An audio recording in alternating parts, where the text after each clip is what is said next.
This video here is actually intended to look at the various elements of Windows Phone 8. You know, what makes it different, and what are some of the unique features that we can see on it, and what are some of the biggest changes that we have seen over Windows Phone 7.5, or Mango as they like to call it. This here is the HTC Titan 2. Now this is a device running Mango, or it's also known as Windows Phone 7.5.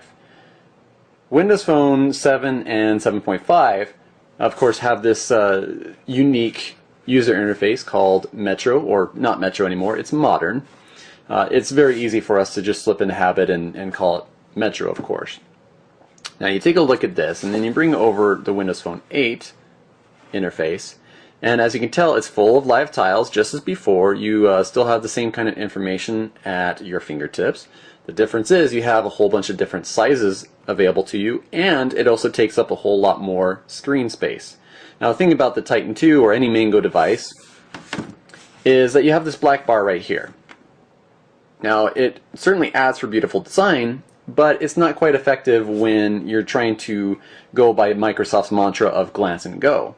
When you only have the capacity of up to 8 live tiles up on the main screen when you're first viewing it without having to scroll or go to the app list, you know, that's a little bit troublesome, because it ideally would be nice to have as much information as humanly possible. So it just seems like a whole bunch of wasted space, especially when you get up to screen sizes like 4.7 inch, where it's just like, what's the point of all this extra space? Certainly when you go into the apps, that's a different story. You can, of course, utilize that extra area. But when it comes to glance and go, and you're taking a look at the start screen, it just makes a lot more sense to have the entire thing filled up. And you also have, of course, the different sizes. Like we said, we have small, medium, and large. Now this is one of my favorite features of Windows Phone 8, just simply because it allowed me to reprioritize a few things. So for example, you take a look here, and you've got a huge, let's say for messaging. Okay, I've got 3 messages here. It's a huge box. I don't need to be taking up that much space to know that I have 3 messages. Some people like to have that larger size just because it's a little bit easier to press, right? Well, the nice thing is now you have the ability to pick and choose for yourself. So, for example, my messaging box on Windows Phone 8 is much smaller, so I still see the 3 perfectly easy when it comes out. In that way, it doesn't have to take up a whole lot of extra space. The same goes with toggle switches or things like the settings menu, where I can just easily go in here and pull this up without any issues at all, and it's not taking up a heck of a lot of unnecessary space. So what's great is now I can actually use all that extra space for stuff that makes more sense. So a live tile such as CNN down here, I can see the entire headline if I have it open to basically the entire width of the phone. Developers can take advantage of this, of course, where you're required to have the medium and small sizes as a developer, so that way people can pick and choose, but you can also have the option of going with a large size tile. Now what you do, of course, you long press the live tile, it starts hovering over the rest of the tiles, and you have this little arrow here. You just press it and it allows you to resize it and move it around however you'd like. Nothing to it. Same with, let's say, Score Center. I can bring that out there. Don't think I have any scores in there at the moment, so that's kind of boring. And it's still just as easy, without having that extra black bar, it's still just as easy for me to swipe over. And of course that little telltale arrow that shows you, hey, there's something to the right here, is down there at the bottom right. Okay, so now I have all of my different apps, and essentially this part is all the same. There's nothing new here in terms of user interface, and frankly you go throughout the rest of the phone and most of it is going to be incredibly similar. So we won't go into a lot of detail about the various changes to the UI itself, because honestly Windows Phone is certainly the same kind of experience. So what you saw in Windows Phone 7 is ultimately what you're going to get on Windows Phone 8, just a little bit improved. in terms of what kind of features are offered and things like that. Now we're going to take a look at the lock screen, which is also a bit different. Date and time and all the icons up here are all the same. Ultimately, you have the same icons down at the bottom that give you a number. Say, for example, you have one email here, one text message, one missed call, that kind of thing. But here's a few differences. Here in this section, where it used to be that only calendar appointments, your next calendar appointment would show up, now you have the choice. You don't have to go with the calendar appointment, you could go with your most recent email address. So in this case, I got a message from, well, me. Because, let's face it, it's late on a Friday night, nobody's emailing me, so I just sent myself one for the purpose of this video. So hey, check out this Windows Phone. So I can get a little idea of what the most recent message is, and I can say, okay, well, I want to go in and check it out. Now, beyond that, down here where you have the notifications, that's still all the same, except now you can customize exactly what goes there. So let's go in here, lock screen.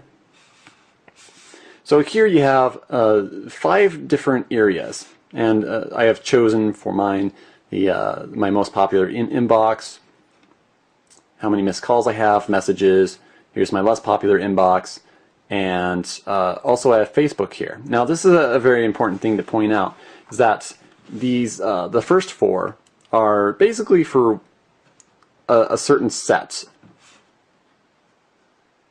of applications. Like you can only have one app from a third-party developer taking up space for notifications at the bottom of your lock screen. So in this case, really Facebook is the one third party, and so all these other options ultimately need to take up the rest of the space.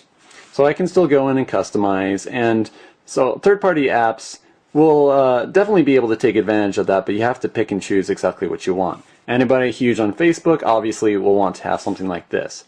Now in terms of the detailed status, where the calendar notification used to be, now you can choose Gmail as well as a whole bunch of other options. So you're really not restricted as much to the kinds of details that you can see. So that's quite nice to have that handy. Another thing that you noticed here is that this has some clouds and the weather up on top. Now this is part of the live wallpaper that you've probably heard a little bit about with Windows Phone 8.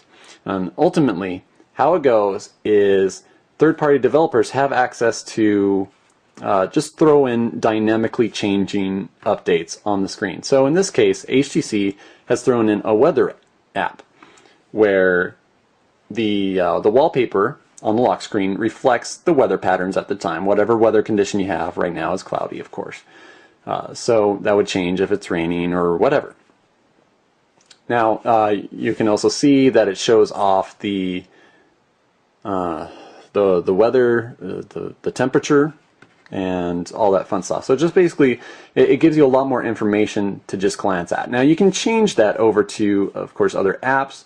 So we go back here into the lock screen, and so for the background, we could have it be several things. We could have it be Groupon, Facebook, Bing photo of the day, for example, CNN headlines, so whatever the breaking news is at the time, that would show up on your lock screen. Kind of cool. Facebook, all of your friends sending you love, well, there you go, right there on your lock screen. Now what I'm going to show you next is one of my absolute favorite parts of Windows Phone 8.